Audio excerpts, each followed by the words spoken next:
they're developing the international infrastructure to compete with the United States Defense Department infrastructure through the World Bank and the Pandemic Fund, building laboratories looking for pathogens, using the PCR to scare people into thinking, oh, you got bird flu or monkeypox or whatever it may be.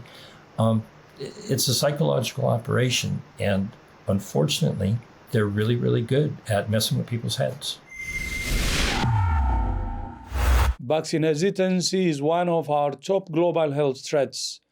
Missed opportunities to vaccinate lead to unnecessary suffering and death. Today, we're diving into the murky waters of the World Health Organization's so-called pandemic agreement or accord. You've likely heard the buzz about this global health agreement sold to the public as something that won't compromise national sovereignty, but will be a legally binding treaty adopted by member states, of which Canada is one, to allegedly enhance global cooperation, equity, and preparedness for future pandemics.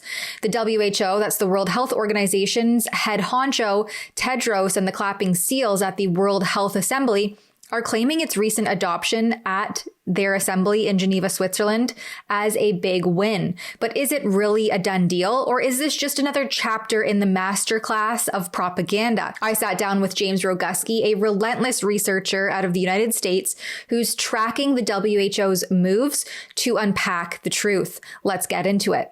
With any good soap opera, with any good movie, you have to expect that there's going to be some kind of plot twist at the end, and all of the things that you thought were what was going on is not what's going on.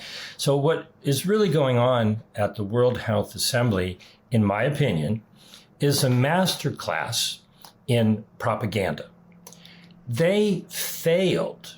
The WHO, the World Health Organization, and their negotiating body failed miserably. They didn't even come close. They didn't even have a working draft of the annex that would define what they call the pathogen access and benefit sharing system.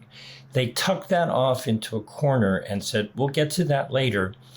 And what they adopted is an agreement that cannot be signed until they finish negotiating the annex for the pathogen access and benefit sharing system. That's right. Roguski says it's a failure dressed up as a victory. He explains how the WHO didn't even have a working draft for a key part of this accord or agreement, the pathogen access and benefit sharing system, which he refers to as PABS.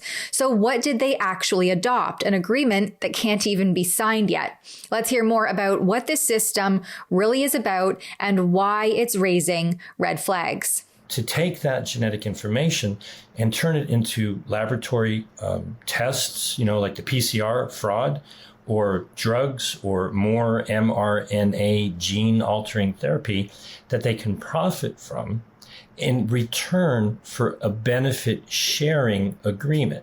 It's essentially profit over people. That's the name of the game. And it isn't about protecting your health. It's about funneling billions of dollars to big pharma, while certain nations foot the bill for pathogen hunting. And the WHO is trying to skirt democratic accountability to push this through. Roguski explains how they're manipulating the process by highlighting a post made by Prime Minister of the Slovak Republic, Robert Fico, who claims that Tedros urged him not to request a vote on the pandemic accord since they will oppose it.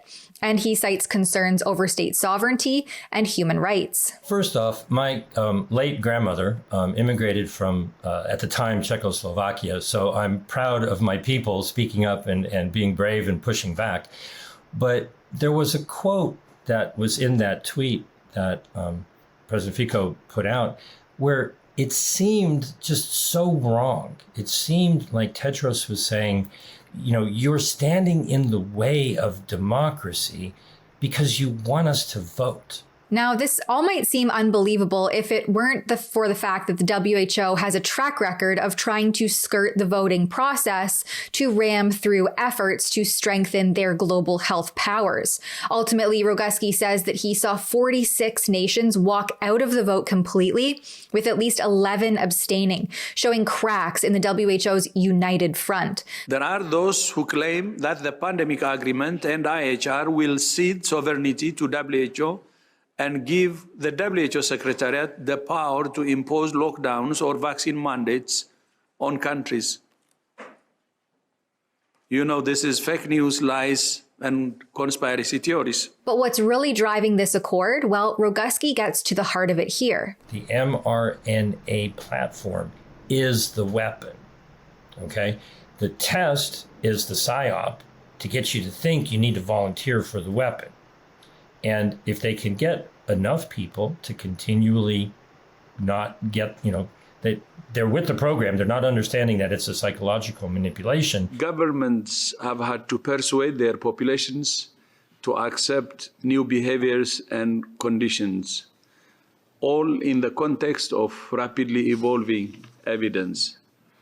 As part of our transformation, we created a new unit for behavioral sciences. Vaccine safety is critical work, and we must communicate these programs to the public to instill confidence and combat false information. It repeatedly becomes clear that this isn't about health. It's about control and profit. Roguski says that this is a corrupt business deal, and the WHO is creating a new bureaucracy to keep the money flowing. No pandemic actually required. Here's his final take. They're developing the international infrastructure to compete with the United States Defense Department infrastructure through the World Bank and the Pandemic Fund, building laboratories looking for pathogens, using the PCR to scare people into thinking, oh, you got bird flu or monkeypox or whatever it may be.